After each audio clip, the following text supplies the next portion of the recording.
బుడమేరికి ఏదైతే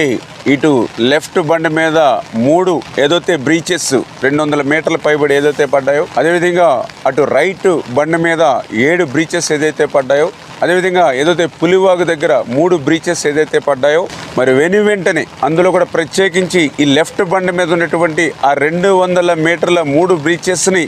ఆ గండ్లను పూడిస్తేనే ఆ యొక్క సింగినగర్కి కానీ ఆ విజయవాడ పట్టణంలో ఉన్నటువంటి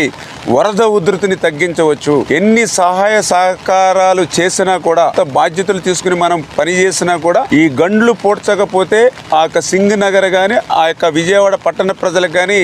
ఉపశమనం ఇవ్వలేము అనేటువంటి ఉద్దేశంతో చంద్రబాబు నాయుడు గారు ఎప్పటికప్పుడు ఈ యొక్క గండ్లను పూడ్చడమే ధ్యేయంగా లక్ష్యంగా మాకు మానిటరింగ్ చేస్తూ, అదేవిధంగా నారా లోకేష్ బాబు గారు కూడా స్వయంగా ఈ గండ్ల దగ్గరికి వచ్చి ఆయన కూడా సూచనలు ఇవ్వడమే కాదు, ఏదైతే ఏజెన్సీలను కూడా ఎన్ని కావాలితే అంతమందిని పెట్టుకుని ఈ ఎంత ఎక్విప్మెంట్ కావాలంటే అంత ఎక్విప్మెంట్ కూడా ఆయన ఎప్పటికప్పుడు మాకు అందిస్తూ ప్రతి 1 అవర్ కూడా క్లోజ్ మానిటరింగ్ చేస్తూ ఉన్నారు. అందుకే ఈరోజు ఎంత వర్షం వచ్చినా గాలి వచ్చినా కూడా దాన్ని కూడా మేము తట్టుకొని ఎదుర్కొని ఏదైతే అధికారులు కానీ అదేవిధంగా ఏజెన్సీలు కూడా వాళ్ళ యొక్క సహకారంతో ఆ బుడమేరు గండ్లను యుద్ధ ప్రాతిపదిక మీద పూర్తి చేస్తూ ఉన్నాం.